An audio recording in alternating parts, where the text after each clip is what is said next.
आज आपण जात आहोत कोपरखेड्यातील गणपती पाहण्यासाठी. त्याची उत्सुकता आहे, तर आपण बघूया. तर सुका अर्था त्रिशूळ पिंड अप्रतिम गल्लीमध्ये ती एवढी मोठी आहे, हवायला लागेल.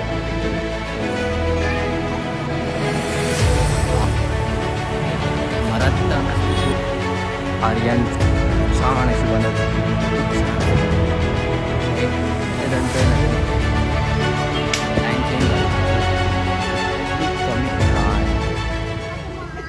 मित्रांनो, आज आपण जात आहोत कोपरखेड्यातील गणपती पाहण्यासाठी. तर कोपरखेड्यामध्ये कसे गणपती, काय डेकोरेशन असेल त्याची उत्सुकता आहे, तर आपण बघूयात. मित्रांनो, आलो आपण कोपरखेड्याचा सुका अर्था. तर इथे आतमध्ये आणि असं वाव खतरनाक असं दिलेलं आहे. छान असं हे डेकोरेशन आहे. इथे आतमध्ये गुफा बनवलेली आहे यांनी, आणि तसंच त्याचप्रमाणे इथे शंकराचं त्रिशूळ त्यांनी उभारण्यात आलेलं आहे. आणि इकडे या साईडला गणपती. वाव खतरनाक असा गणपती आहे.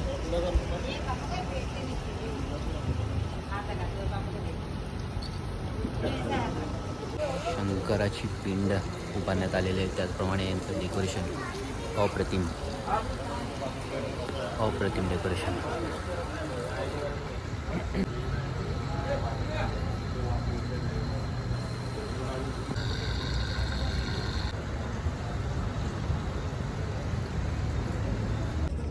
मूर्ती खूप छान होती आणि त्यांनी डेकोरेशन जो बनवलेला आहे तो अप्रतिम असा डेकोरेशन आहे. तुम्ही बघायला या. कोपरखेड्याचा सुका अर्था फेरडर्सचा राजा.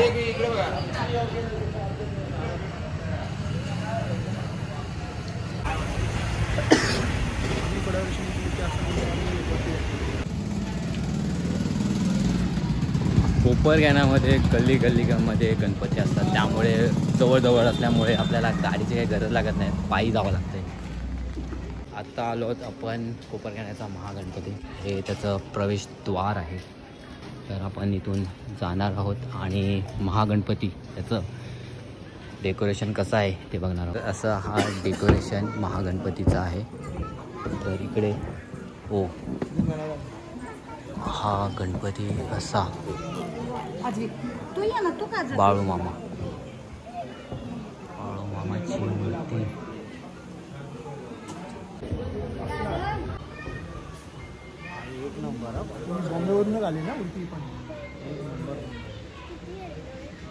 बाळूमामाचं यांनी डेकोरेशन केलं. अप्रतिम असं डेकोरेशन आहे आणि मूर्ती एक नंबर आहे. मूर्ती एवढी मोठी आहे, 22 फुटाची, समथिंग 20-22 फुटाची असावी, कारण त्याचं एवढी त्याची हाईट बघूनच मला असं वाटलं होतं. आणि याच्यामधून त्यांनी घेऊन आलेलं आहे. या तर पाऊस आलेला आहे, तर आपल्याला इथून धावायला लागेल असं वाटायला लागलं आहे. आणि आपण आलेलो आहोत कोपरखेड्याचा गजमुखच्या इथे. आता आलो आपण जय जगन्नाथ कोपरखेड्याच्या इथला गणपती.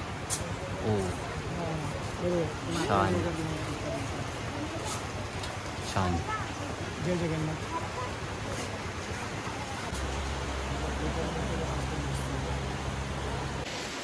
आपण आलो आहोत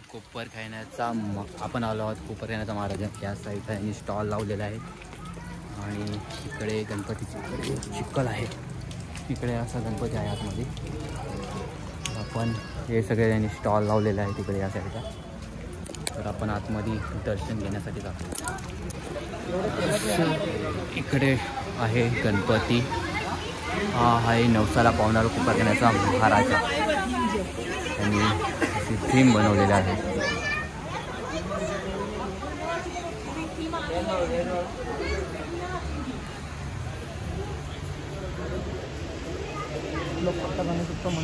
ही जी होती ते कोपरखेड्याच्या नवसाला पावणाऱ्याचा महाराजा. इथून कोपरखेड्याचा श्रीमंत दगडूशेठ असा गणपती आहे. सुंदर अशी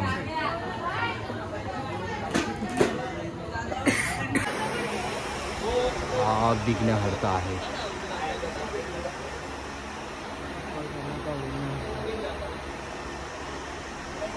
इथे जे होतं ते कोपरखेड्याचा विघ्नहर्ता म्हणून होता. छान एक मूर्ती होती, कृष्णाचा अवतार होता, त्यांनी कृष्णाचा अवतार दिला होता. नक्कीच भेटते. मराठा अस्तित्व युवा प्रतिष्ठान असं त्यांनी टाकलेलं आहे आणि इकडे त्यांचा गणपती.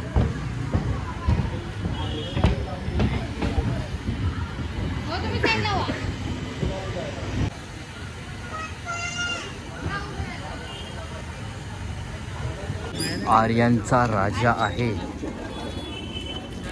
तर आता आपण एंट्री केलेली आहे आर्यांचा राजामध्ये. वाव, सुंदर सुंदर असं त्यांनी डेकोरेशन प्रतिम बनवलेलं आहे. त्याचप्रमाणे त्यांनी मूर्ती पण छान अशी बनवली आहे आणि त्यांनी एक सजावट असं फुलांचं सजावट बनवलेलं आहे.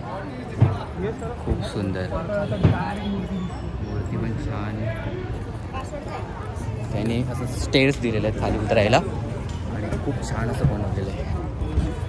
वाव, आवडले.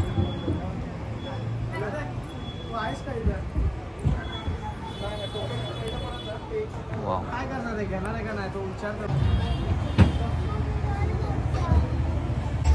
खूप सुंदर अशी मूर्ती आहे. आर्यांचा राजा खूप छान असं त्यांनी बनवलेलं होतं. आगमन जे त्यांनी असं बनवलेलं सेटअप होता ना, तो एक छान. त्याने एक मूर्ती तर अप्रतिम. आता आपल्याला इथे समोर जायचं आहे. इकडे गणपती आहे, एकदंत नगरी. आपल्याला जायचं आहे एकदंत नगरीमध्ये. आता आपण एकदंत नगरीमध्ये आलेलो आहोत. म्हणजे कोपरगाण्यामधलंच आहे.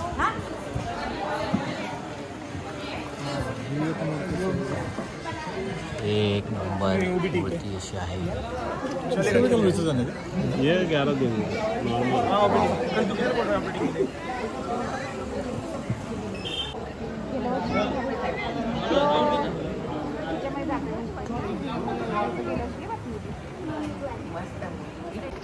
ही जी मूर्ती होती ती पंचमुखी होती आणि खूप छान अशी मूर्ती होती.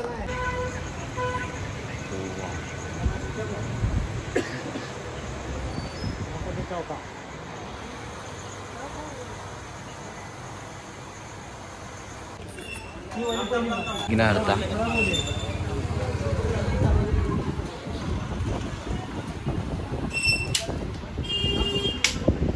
आता आपण आलो आहोत कोपरगाण्यामध्ये पशुपती मंदिराचं हे त्यांनी डेकोरेशन बनवलं आहे आणि इकडे असं लहान मुलांना खेळण्यासाठी वगैरे आहे. तर बघूया आतमध्ये जाऊन कसं आतमध्ये डेकोरेशन असणार आहे. इथे नंदी दिलेला आहे त्यांनी. त्याचप्रमाणे थोडासा प्लॅन चेंज झालेला आमचा. त्या गणपतीची धोती चेंज करण्याच्यामुळे आम्ही आता दुसरा गणपती बघू आणि त्याचप्रमाणे आपण तिथे जाण्याचा प्रयत्न करू. ही जी मूर्ती आहे कोपरगाण्याचा आराध्य म्हणून आहे. तर आपण इकडे जात आहोत.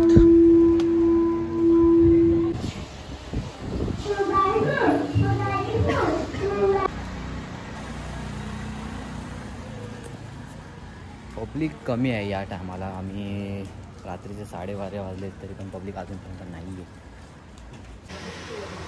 आता आपण आलेलो आहोत. वाव, सुंदर असं आहे. मूर्ती बघा, छान.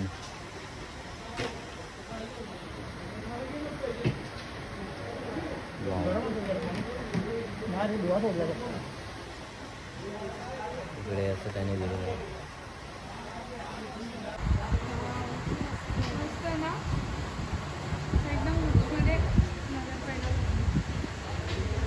आता आपण चाललो आहोत ते चेतन लोखंडे यांचा गणपती असणार आहे. हो हो, वाव.